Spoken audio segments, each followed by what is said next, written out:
जो है ग्रुपिंग की जाती है, किस बेस में जो है डिवाइड करके एक अलग अलग ग्रुप में रखा जाता है।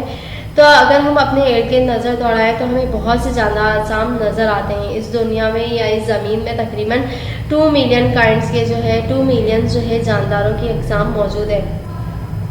इसमें से बहुत सारे जानदार ऐसे हैं जो कि एक्सटिंक्ट हो चुके हैं, मतलब इनका वजूद दुनिया से अब ख़त्म हो चुका है, और बहुत से ऐसे हैं जिनको डिस्कवर होना बाकी है।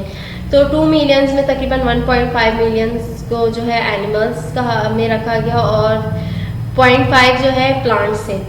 बायोलॉजिस्ट जानदार अक़साम के 2 बड़े ग्रुप की दर्जाबंदी करती है, एक एनिमल और एक प्लांट।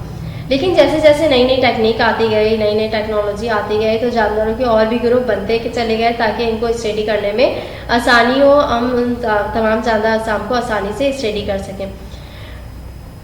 जानदारों की दर्जाबंदी के लिए हम 2 चीज़ों को स्टडी करते हैं, एक टैक्सोनॉमी है और दूसरा सिस्टमेटिक स्टडी है। सिस्टमेटिक स्टडी आपकी बुक में नहीं है, लेकिन सिस्टमेटिक स्टडी क्या है? सिस्टमेटिक स्टडी क्लासिफिकेशन या क्लासीफाई करने का एक तरीका है जिसमें हम जानदार अक़साम की क्लासिफिकेशन तो करते हैं, मतलब उनकी दर्जाबंदी तो करते हैं, लेकिन इसके साथ साथ हम उसकी एवोल्यूशनरी हिस्ट्री को देखते हैं। एवोल्यूशनरी हिस्ट्री क्या है? एवोल्यूशनरी हिस्ट्री वो है कि हम देखते हैं कि वो जानदार कहाँ से इवॉल्व हुआ है, उसकी ओरिजिनेशन कहाँ से हुई है। इसकी वजह से ये इसलिए इम्पॉर्टेंट है कि इसकी वजह से हमें पता चल जाता है इन जानदार अक़साम के एंसेस्टर कौन थे, इनके आबा वजदाद कौन थे। मतलब कुछ जानदार अक़साम है जो कि एक ही जिनके आबा वजदाद एक ही थे और उनमें वक्त के साथ साथ तब्दीली आते आते जो है वो जानदार अक़साम अब किसी और सूरत में दुनिया में मौजूद है। तो उनकी एवोल्यूशनरी हिस्ट्री को चेक करने से हमें उनके एंसेस्टर का पता चल जाता है और उनके कैरेक्टरिस्टिक्स को स्टडी करने में आसानी होती है, जिसके बेस पे उनको आसानी से क्लासीफाई किया जा सकता है। जानदार की दर्जाबंदी का जो दूसरा तरीका है उसको टैक्सोनॉमी कहते हैं। टैक्सोनॉमी 2 वर्ड से निकला है, एक टैक्सिस है और एक नोमस है। टैक्सिस की मीनिंग होती है अरेंजमेंट, मतलब तरतीब देना, और नोम्स की मीनिंग है लॉ, मतलब कानून। तो टैक्सोनॉमी में हम दुनिया में मौजूद जानदार, चाहे वो प्लांट हो या एनिमल हो, उनको क्या करते हैं? तरतीब देते हैं और उनको क्या करते हैं? क्लासीफाई करते हैं। इसके साथ साथ इनको नेम भी दिया जाता है। ये एक ऐसा मेथड है जिसके ज़रिए हम जानदार अक़साम को पहचानते हैं और इसके साथ साथ उनका नेम देते हैं। दुनिया में बहुत से जानदार अक़साम पाए जाते हैं, तो इस टैक्सोनॉमी के बेस पे जो है उन जानदार अक़साम को पहचानना आसान हो जाता है, उनकी स्टडी आसान हो जाती है। तो दर्जाबंदी के लिए मुख्तलिफ जानदारों को एक दूसरे से मैच किया जाता है, मतलब उसके एक्सटर्नल और इंटरनल दोनों फीचर्स को स्टडी किए जाते हैं। दोनों फीचर्स को स्टडी किया जाता है। जिन जानदारों के फीचर्स एक दूसरे से मैच कर जाते हैं तो उनको एक ही ग्रुप में जो है रख दिया जाता है ताकि उनको स्टडी करने में आसान हो और उनको आसानी हो और उनको आसानी से क्लासीफाई किया जा सके, उनकी दर्जाबंदी की जा सके। तो तमाम जानदार अक़साम को जिसकी बुनियादी साख एक दूसरे से सिमिलर हो, इसको एक ग्रुप में रखा जाता है। ठीक है, एक ग्रुप में हम रखते हैं और जानदारों की बुनियादी साख को पहचानना आसान हो जाता है, जिसकी वजह से इसके लिए मुख्तलिफ टेक्निक इस्तेमाल की जाती है। एक ग्रुप के में जितने भी जानदार मौजूद हो, इनके ऑर्गन अगर एक जैसे हो, इनके ऑर्गन का मैच होना ज़रूरी है। ठीक है, ऐसे जानदार ऐसे ऑर्गन जो कि एक दूसरे के बिल्कुल सिमिलर हो, उसको हम कहते हैं होमोलोगस ऑर्गन। ठीक है, एक जानदार अक़साम में जो भी ऑर्गन पाए जाते हैं, अगर दूसरे जानदार अक़साम में भी वही ऑर्गन पाए जाते हैं और बिल्कुल उसके सेम है, तो उसको हम होमोलोगस ऑर्गन कहते हैं। होमोलोगस ऑर्गन के बेस पे हम क्या कह सकते हैं? उन दोनों जानदार अक़साम को एक ही ग्रुप में रख सकते हैं। कभी कभी जानदार अक़साम को मॉर्फोलॉजी के बेस पे भी क्लासीफाई किया जा सकता है, मतलब उसके एक्सटर्नल फीचर्स को देखा जाता है। ऑर्गेनिज्म को मॉर्फोलॉजिकली तौर पे भी स्टडी किया जाता है, उनके कैरेक्टरिस्टिक्स एक्सटर्नल फीचर्स को देखे जाते हैं और फिर उसके एक्सटर्नल फीचर्स जिसके एक जैसे होते हैं उनकी ग्रुपिंग फिर उस लिहाज से की जाती है। और साइटोलॉजी के बेस पे भी ऑर्गेनिज्म की ग्रुपिंग की जाती है, जिस तरह से सेल के अंदर मौजूद जितने भी ग्लैंड्स हैं या जितने भी केमिकल सब्सटेंस है उनको भी मैच किया जाता है लिविंग ऑर्गेनिज्म के, उनके अंदर मौजूद या प्रोड्यूस होने वाले ग्लैंड के बेस पे भी ऑर्गेनिज्म को क्लासीफाई किया जाता है। इसके अलावा जेनेटिकल मटेरियल के बेस पे भी क्लासीफाई किया जाता है, मतलब जिनका डीएनए मटेरियल एक जैसा हो उस बेस पे भी क्या करते हैं? लिविंग ऑर्गेनिज्म की ग्रुपिंग करते हैं और उसे एक ग्रुप में रखा जाता है। बच्चों ये क्लासिफिकेशन का तरीका था कि कुछ बेसिस को बना के जो क्लासीफाई किया जाता है लिविंग ऑर्गेनिज्म को। इसके अलावा यूनिट्स ऑफ क्लासिफिकेशन है, मतलब जो है सबसे पहले लिविंग ऑर्गेनिज्म को एक मेजर ग्रुप में रखा जाता है जिसे किंगडम कहा जाता है। किंगडम के बाद किसकी बारी आती है? डिवीज़न की आती है। डिवीज़न और फिर फाइलम की आती है, मतलब डिवीज़न जो है हम प्लांट के लिए यूज़ करते हैं और फाइलम जो है हम एनिमल के लिए यूज़ करते हैं। अगर हम जो है क्लासिफिकेशन एनिमल की कर रहे हैं तो हम उसके लिए फाइलम यहाँ रखेंगे किंगडम के बाद, और फिर ये अगर हम प्लांट की कर रहे हैं तो किंगडम के बाद हम डिवीज़न रखेंगे। फिर इसको फर्दर डिवाइड किया गया है क्लास में, फिर ऑर्डर, फैमिली, जीनस, स्पीशीज़ और scientific name. Scientific name actual में होता क्या है? साइंटिफिक नेम ये जीनस और स्पीशीज़ को मिलाकर क्या बनता है? एक साइंटिफिक नेम बनता है। जीनस क्या है? जीनस जो है जो लिविंग ऑर्गेनिज्म आपस में क्लोजली रिलेटेड होते हैं, एक दूसरे से बहुत ज़्यादा मैच करते हैं, उनका जीनस नेम होता है। फिर स्पीशीज़ नेम आता है। स्पीशीज़ नेम वो नेम होता है जो कि उस ऑर्गेनिज्म को आइडेंटिफाई करता है और स्पेसिफाई करता है कि वो सिर्फ और सिर्फ उसी लिविंग ऑर्गेनिज्म का नाम है। इसके लिए मैं आपको एक बात बताती हूँ कि या एक एग्जाम्पल देती हूँ कि फॉर एग्जाम्पल आपका जो भी नाम है तो सबसे पहले आपके नाम में सबसे पहले जो आपका नाम है वो मौजूद होगा और फिर आपका कोई ना कोई सरनेम आगे लगा हुआ होता है, ठीक है। तो आपका नाम जो है वो आपकी आइडेंटिफिकेशन है, उससे पता चलता है कि ये आपका नाम है। और सरनेम जो है वो आपकी फैमिली में और भी मेंबर का लगा हुआ है, मतलब आपकी फैमिली में और भी लोग होंगे जिसके साथ उनका सरनेम लगा होगा, तो उससे सरनेम से आपकी आइडेंटिफिकेशन नहीं होती। सिर्फ पता चलता है कि आप क्या हैं, इससे क्लोजली रिलेटेड हैं या इससे कोई ना कोई रिलेशन है आपका, ठीक है। सरनेम से ये पता चलता है, तो वो आपका क्या है? जीनस नेम है। और स्पीशीज़ नेम आपका अपना नाम है जिससे आइडेंटिफिकेशन होती है, जिससे आपको कॉल किया जाता है, जिससे पता चलता है कि ये आपका स्पेसिफिक नेम है। तो जीनस नेम और स्पीशीज़ नेम के बारे में पता चल गया कि जीनस और स्पीशीज़ नेम को मिलाकर क्या बनता है? साइंटिफिक नेम बनता है। ये बायनोमियल नोमेनक्लेचर जो है ये नाम देने का, लिविंग ऑर्गेनिज्म को नाम देने का मेथड किसने इंट्रोड्यूस करवाया था? कार्लस लिनस ने करवाया था। कार्लस लिनस, जिसको फादर ऑफ टैक्सोनॉमी कहा जाता है, जिसने ये बताया था कि लिविंग ऑर्गेनिज्म को किस तरह से क्लासीफाई किया जाता है, उनका नाम किस तरह से दिया जाता है। तो बायनोमियल नोमेनक्लेचर के रूल के मुताबिक हम साइंटिफिक नेम जो लिखते हैं ऑर्गेनिज्म का, वो सबसे पहले एक जेनरिक नेम लिखते हैं जो कि जीनस नेम है, और फिर उसके बाद स्पीशीज़ नेम लिखते हैं। जेनरिक नेम जो लिखा जाता है वो कैपिटल लेटर से लिखा जाता है, और स्पीशीज़ नेम के जो वर्ड है वो हम लिखते हैं स्टार्टिंग वर्ड स्मॉल लेटर से लिखते हैं, ठीक है। लेकिन अगर यही नेम जो है क्या है, प्रिंटेड फॉर्म में है, तो इसको इटैलिक फॉर्म में लिखा जाता है। अगर हम हैंड रिटन लिख रहे हैं तो पहले जीनस नेम लिखेंगे, फिर स्पीशीज़ नेम लिखेंगे और उन दोनों को अंडरलाइन कर देंगे, ठीक है। जिस तरह से मैं यहाँ लिखती हूँ होमो सेपियंस लिखती हूँ, ठीक है। होमो सेपियंस फॉर एग्जाम्पल अगर आप लिखते हैं कि ये क्या है, एक हैंड रिटन फॉर्म में अगर आप लिखेंगे तो किस तरह से लिखेंगे? होमो, ठीक है। ये आपका क्या आ गया? जेनरिक नेम आ गया। उसके बाद सेपियंस जो कि क्या है? एक स्पीशीज़ नेम है। किसका स्पीशीज़ नेम है? ह्यूमन बीइंग का स्पीशीज़ नेम है, ठीक है। और इनको क्या करना है? हमें अंडरलाइन करना है। इसको हम जब हैंड रिटन फॉर्म में लिखेंगे तो ये क्या होनी चाहिए? अंडरलाइन होनी चाहिए, ठीक है। इसके लिए ज़रूरी है कि ये अंडरलाइन हो। तो अंडरलाइन करके मैं आपको दिखाती हूँ।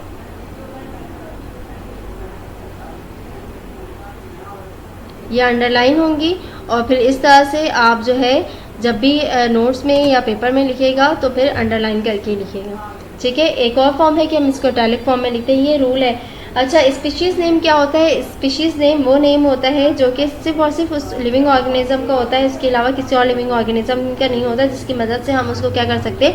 आइडेंटिफाई कर सकते हैं। स्पीशीज़ जो होती हैं वो क्या होती हैं? लिविंग ऑर्गेनिज्म का जो भी ग्रुप है उससे पता चलता है कि स्पीशीज़ अपने ही जैसे ऑर्गेनिज्म के साथ रह सकती हैं और वो इंटरब्रीड कर सकती हैं, मतलब आपस में क्या कर सकती हैं? इंटरब्रीडिंग का काम कर सकती हैं।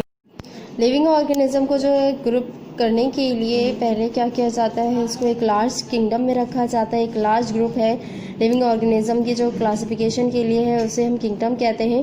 किंगडम में तमाम लिविंग ऑर्गेनिज्म को रखा जाता है जिनके कैरेक्टर्स एक दूसरे से बिल्कुल मैच होते हैं। फिर किंगडम को डिवाइड किया जाता है फाइलम में। अगर प्लांट्स के लिए यूज़ कर रहे हैं तो प्लांट के लिए हम डिवीज़न का वर्ड यूज़ करते हैं। फिर फाइलम फर्दर डिवाइड होता है क्लास में, क्लास ऑर्डर में, ऑर्डर फैमिली और फिर जीनस, फिर स्पीशीज़ में। तो हम देख लेते हैं कि लिविंग ऑर्गेनिज्म को किस तरह से डिवाइड किया जाता है। तमाम लिविंग ऑर्गेनिज्म जिसके कैरेक्टर बिल्कुल सेम हो, मतलब वो क्या करते हैं, अपनी फूड जो है इंजेक्शन के थ्रू लेते हैं, मल्टी सेलुलर होते हैं, तो उनको कहाँ रखा गया, किंगडम एनिमिलिया में। ये हाइड्रा है, ठीक है। इसके अलावा जो भी आपको लिविंग ऑर्गेनिज्म नज़र आ रहा है, अर्थवर्म में फ्रॉग है, और इस तरह से ह्यूमन भी है, तो ह्यूमन बीइंग भी क्या है, किंगडम एनिमिलिया में, क्योंकि इसके कैरेक्टर, इन सब के कैरेक्टर क्या हैं, सेम है। ये मल्टी सेलुलर हैं और अपनी ग़ज़ा कैसे लेते हैं, बाय इंजेक्शन, मतलब हेटेरोट्रॉफिकली तौर पे अपनी ग़ज़ा ले लेते हैं। एक कैरेक्टरिस्टिक्स की बेस में इसको किस में रखा गया है, कौन से ग्रुप में, किंगडम एनिमिलिया में। फिर इसको फर्दर डिवाइड किया गया है फाइलम में। फाइलम कौन सा है इसका, कॉर्डेटा, मतलब इसके कुछ कैरेक्टरिस्टिक्स जो कि लिविंग ऑर्गेनिज्म के अंदर स्पेसिफाई होते हैं, उनको क्या कर दिया जाता है, एक और हिस्से में डिवाइड कर दिया जाता है, जिसको फाइलम कहा जाता है। इन लिविंग ऑर्गेनिज्म को इस ग्रुप में नहीं रखा गया, फाइलम में नहीं रखा गया। इसकी वजह क्या थी कि इनके पास वर्टिब्रल कॉलम मौजूद नहीं थी, मतलब इसके पास बैकबोन मौजूद नहीं था। इन सब के पास बैकबोन ना होने की वजह से इनको फाइलम कॉर्डेटा में नहीं बल्कि किसी और फाइलम में रखा गया, लेकिन जिनको फाइलम कॉर्डेटा में रखा गया है उनके पास बैकबोन मौजूद थी, ठीक है। तो इसलिए इस लिविंग ऑर्गेनिज्म को किस में रखा गया, फाइलम कॉर्डेटा में। फिर उसके बाद क्लास है, फाइलम को किस में डिवाइड किया गया, क्लास में, मतलब उनके अंदर और भी कैरेक्टरिस्टिक्स को चेक किया गया और उन कैरेक्टरिस्टिक्स को मैच किया गया। तो जिन ऑर्गेनिज्म के कैरेक्टरिस्टिक्स मैच होते थे उनको क्या रखा गया, क्लास मैमेलिया में। मतलब इन तमाम ऑर्गेनिज्म के अंदर क्या मौजूद थे, मेमोरी ग्लैंड मौजूद थे। मेमोरी ग्लैंड मौजूद होने की वजह से इनको कहाँ रखा गया, क्लास मैमेलिया में। फिर उसको फर्दर डिवाइड किया गया ऑर्डर में। ऑर्डर प्राइमेट्स है, ये किस बेस पे डिवाइड किया गया कि इनके दूसरे कैरेक्टरिस्टिक्स चेक किए गए। इनके जो कैरेक्टरिस्टिक्स आपस में मैच होते थे, मतलब इनके पास सेंसेस ज़्यादा थे एज़ कम्पेयर टू दूसरे ऑर्गेनिज्म, तो उनको किस में रखा गया, ऑर्डर पैरामिड्स में, ठीक है। तो इन लिविंग ऑर्गेनिज्म को रखा गया। फिर इन लिविंग ऑर्गेनिज्म में भी चेक किया गया कि जिनके पास कैरेक्टरिस्टिक्स बिल्कुल चेंज आ रहे थे उनको अलग जो है दूसरे ग्रुप में रखा गया, जिसको क्या कहते हैं, फैमिली। ऑर्डर को डिवाइड किया गया फैमिली में। फैमिली में वो तमाम लिविंग ऑर्गेनिज्म को रखा जिसके पास टेल मौजूद नहीं थी, ठीक है। टेल मौजूद ना होने की वजह से इन लिविंग ऑर्गेनिज्म को कहाँ रखा गया, फैमिली होमोनाइडी में रखा गया। और इन लिविंग ऑर्गेनिज्म के पास टेल मौजूद थी तो इनको क्या कर दिया गया, अलग सेपरेट या दूसरे ग्रुप में रख दिया गया, दूसरी फैमिली में रखा गया। उसके बाद फैमिली को डिवाइड करते हैं जीनस में। जीनस में वही है लिविंग ऑर्गेनिज्म जो एक दूसरे से बिल्कुल क्लोजली रिलेटेड होते हैं। मतलब आपको यहाँ पे प्रिमिटिव ह्यूमन बीइंग नज़र आ रहा है, यहाँ पे मैन नज़र आ रहा है, मतलब ह्यूमन बीइंग नज़र आ रहा है। तो इन दोनों के कैरेक्टर क्या थे, एक दूसरे से बिल्कुल सिमिलर थे, एक दूसरे से मैच करते हुए थे, ये एक तरह की लाइफ गुजारते थे। तो इसलिए उनको कहाँ रखा गया, जीनस होमो में रखा गया। फिर स्पीशीज़ नेम है, मतलब जीनस को के बाद क्या आती है, स्पीशीज़ आती है, जिसकी मदद से आइडेंटिफिकेशन होती है। उस लिविंग ऑर्गेनिज्म का बाकायदा नाम दिया जाता है, जिससे पता चलता है कि ये इसको इसी लिविंग ऑर्गेनिज्म को क्या कर रहा है, स्पेसिफाई कर रहा है। तो सेपियंस से पता चला हमें क्या है, ये ह्यूमन का क्या है, एक स्पेसिफिक नेम है, जिसकी बेस पे पता चला कि हमने किसकी बात की है, सिर्फ और सिर्फ ह्यूमन बीइंग की बात की। बाकी जितने भी कैरेक्टर थे वो एक दूसरे से मैच हो रहे थे और मैच होते हुए क्या थे कि वो एक बड़े ग्रुप में मौजूद थे। फिर फर्दर उनके कैरेक्टरिस्टिक्स को सेपरेट कर करके जब स्टडी किया गया तो फिर हमें क्या पता चला, उसका स्पेसिफिक नेम पता चला, जिसकी मदद से हमें पता चला कि किस ऑर्गेनिज्म की बात हो रही है। अब स्पीशीज़ नेम किस बेस पे दिया जाता है, स्पीशीज़ नेम लोकेलिटी के बेस पे दिया जाता है, या character of plant, religious belief पे, या फिर साइंटिस्ट हु फर्स्ट डिस्कवर्ड, मतलब जो साइंटिस्ट ने इसको पहली दफ़ा डिस्कवर किया था उसके बेस पे भी क्या किया जाता है, स्पीशीज़ का नाम दिया जाता है, जिसकी वजह से क्या होता है, उसकी आइडेंटिफिकेशन हो जाती है। जिस तरह से आपके पास सामने एग्जाम्पल रखी हुई है फिकस बेंगलेसिस की, मतलब बनियान ट्री, जो कि उसके नेम किस वजह से दिया गया, उसकी लोकेलिटी की वजह से दिया गया। ये ज़्यादा बांग्लादेश में पाए जाते हैं तो इस वजह से इसका नाम क्या दिया गया है, इसकी स्पीशीज़ का नाम किस बेस पे दिया गया, इसकी लोकेलिटी की वजह से। वरना आप देखें ये तीनों डिफरेंट ट्रीज़ की बात हो रही है, बनियान ट्री की है, पीपल है और रबर प्लांट की। तीनों के जो है जीनस नेम क्या है, सिमिलर है, क्योंकि इनके ये एक दूसरे से क्लोजली रिलेटेड है। तो जीनस नेम सिमिलर है लेकिन स्पीशीज़ नेम क्या है, एक दूसरे से बिल्कुल सेपरेट है, क्योंकि ये स्पेसिफाई कर रहे हैं, इस ऑर्गेनिज्म को आइडेंटिफाई कर रहे हैं। फिर उसके बाद है फिकस रिलीजियस, जो कि पीपल प्लांट के लिए यूज़ किया जाता है। इसका नेम किस बेस पे दिया गया है, एक रिलीजियस बिलीफ की वजह से दिया गया है, एक उनका मजहबी अकीदा है जिसकी वजह से इसको फिकस रिलीजियस कहा जाता है। फिर रबर प्लांट को क्या कहते हैं, फिकस इलास्टिका, मतलब इसको किस वजह से दिया जाता है, इसके अंदर जो सेल में सिक्रीशन मौजूद है, इनके अंदर जो ग्लैंड मौजूद होता है, इनके अंदर जो सिक्रीशन होती है वो लैटेक्स की होती है, तो इस बेस पे क्या किया गया है, इसका स्पीशीज़ नेम दिया गया। फिर जो है हमारे पास फिकस एरिका है। फिकस एरिका एक एरिक पर्सन था, मतलब ये स्पोर्ट्समैन था, ये बहुत ही जो है मशहूर आदमी था, जिसकी बेस पे जो है इसका नाम दिया गया। ठीक है, कुछ लिविंग ऑर्गेनिज्म की क्लासिफिकेशन आपकी बुक में दी गई है, जिसको आपको याद करना है सही तरीके से। सबसे पहले हम पढ़ते हैं मस्टर्ड प्लांट की क्लासिफिकेशन। मस्टर्ड जिसको सरसों का पौधा कहा जाता है, उसकी क्लासिफिकेशन पढ़ते हैं। सबसे पहले क्या आता है, मेजर ग्रुप, जो क्या है किंगडम प्लांटी, क्योंकि क्या करते हैं, ये फोटोसिंथेटिकली बिहेव कर रहे होते हैं। ठीक है, और ये क्या होते हैं, मल्टी सेल होते हैं, तो इनको किस में रखा गया, किंगडम प्लांटी में रखा हुआ गया है। फिर उसके बाद किंगडम की वो फर्दर डिवाइड किया जाता है फाइलम में। और अगर प्लांट के लिए हम यूज़ करते हैं तो प्लांट के लिए डिवीजन, हम किंगडम को किस में डिवाइड किया गया है, डिवीजन में। मस्टर्ड प्लांट की डिवीजन क्या कहलाती है, ट्रैक्योफाइटा। फिर उसके बाद क्लास आती है, क्लास डाइकोटिलिडनी है। फिर ऑर्डर है कैपेरुलस, फैमिली है ब्रासिकेसी, जीनस नेम है इसका ब्रासिका, स्पीशीज नेम है कंपेस्ट्रस। अब कंपेस्ट्रस की वजह से आइडेंटिफाई हो गया, पता चल गया कि किसकी बात हो रही है, मस्टर्ड प्लांट की बात हो रही है। साइंटिफिक नेम इसका क्या होगा, ब्रासिका कंपेस्ट्रस। मैंने आपको बताया था कि साइंटिफिक नेम किस तरह से लिखते हैं। साइंटिफिक नेम जो है इटैलिक फॉर्म में होता है। आप देखें तो यहाँ पे ये जो प्रिंटेड फॉर्म है, ये थोड़ा सा आपको किस तरह से नजर आएगा, इटैलिक फॉर्म में नजर आएगा। अगर आप हैंड रिटन लिखेंगे तो इसको क्या करना होगा, आपको अंडरलाइन ज़रूर करना होगा। फिर उसके बाद हम मैन का पढ़ते हैं। मैन की किंगडम क्या है, एनिमिलिया है, phylum Chordata, class Mammalia, order primate, family Hominidae, genus Homo, और स्पीशीज नेम क्या है, सेपियंस। तो साइंटिफिक नेम क्या होगा, होमो सेपियंस, क्योंकि फर्स्ट वर्ड क्या होता है, जीनस नेम, और सेकेंड वर्ड क्या है, स्पीशीज नेम। तो होमो और फिर सेपियंस। फिर उसके बाद हम फ्रॉग की क्लासिफिकेशन देख लेते हैं। फ्रॉग को किस तरह से क्लासिफाई किया गया है, kingdom animalia, phylum Chordata, class amphibia. यहाँ से जो है इन दोनों के कैरेक्टर क्या हो गए, चेंज हो गए। ये एनिमेलिया था, ये भी कॉर्डेटा था, ये भी एनिमेलिया, ये भी कॉर्डेटा है। ये मैमेलिया क्यों था, क्योंकि इसमें मेमरी ग्लैंड मौजूद थी। और ये एम्फीबिया क्यों है, क्योंकि ये डुअल नेचर रखता है। ये दोनों मड और खुश्की और पानी दोनों में पाया जाता है। ठीक है, तो मतलब इसमें डुअल नेचर मौजूद होती है, तो इसीलिए इसके क्लास क्या है, एम्फीबिया। ऑर्डर क्या है, सिलेंशिया, और फैमिली है रेनाइडी, और जीनस नेम है इसका राना, और स्पीशीज नेम है टिग्रीना। तो इसका साइंटिफिक नेम क्या हो जाएगा, राना टिग्रीना। ठीक है, जो कि इसका जीनस, और फिर टिग्रीना इसका स्पीशीज नेम है, जो कि इसको स्पेसिफाई कर रहा है कि किसकी बात की जा रही है, फ्रॉग की बात की जा रही है। लिविंग ऑर्गेनिज्म का पढ़ा तो हमने देखा कि किस तरह से लिविंग ऑर्गेनिज्म को कैटेगराइज किया गया। फिर हम major group of living organism पढ़ते हैं कि लिविंग ऑर्गेनिज्म के दो मेजर ग्रुप थे, एक प्लांट किंगडम और एक एनिमल किंगडम। प्लांट किंगडम में वो ऑर्गेनिज्म शामिल थे जिसमें अंदर सेल वॉल मौजूद थी, जिसके अंदर कोफिल मौजूद होने की वजह से वो अपनी ग़िज़ा खुद प्रिपेयर कर सकते थे। और एनिमल किंगडम में वो तमाम ऑर्गेनिज्म शामिल थे जो एक जगह से दूसरी जगह मूव कर सकते थे, और जो है वो अपनी ग़िज़ा इंजेक्शन, मतलब फूड जो है खुद प्रिपेयर नहीं करते थे, ग़िज़ा जो है बाहर से ली जाती थी। तो ये दो मेजर ग्रुप थे, लेकिन इन दो मेजर किंगडम की वजह से जो है और भी लिविंग ऑर्गेनिज्म जो मौजूद थे वो उसमें फिट नहीं होते थे। तो इसकी आसानी के लिए रॉबर्ट एच विटिकर 1969 में इन्होंने एक नया सिस्टम क्लासिफिकेशन का मुतारफ़ करवाया, जो कि 5 किंगडम ऑफ क्लासिफिकेशन कहलाता है। 5 किंगडम क्लासिफिकेशन में इसने क्या बनाया था, 5 तरह के किंगडम्स बनाए थे। एक किंगडम मोनेरा था, kingdom Monera, kingdom Protista, kingdom fungi, kingdom Plantae और किंगडम एनिमिलिया था।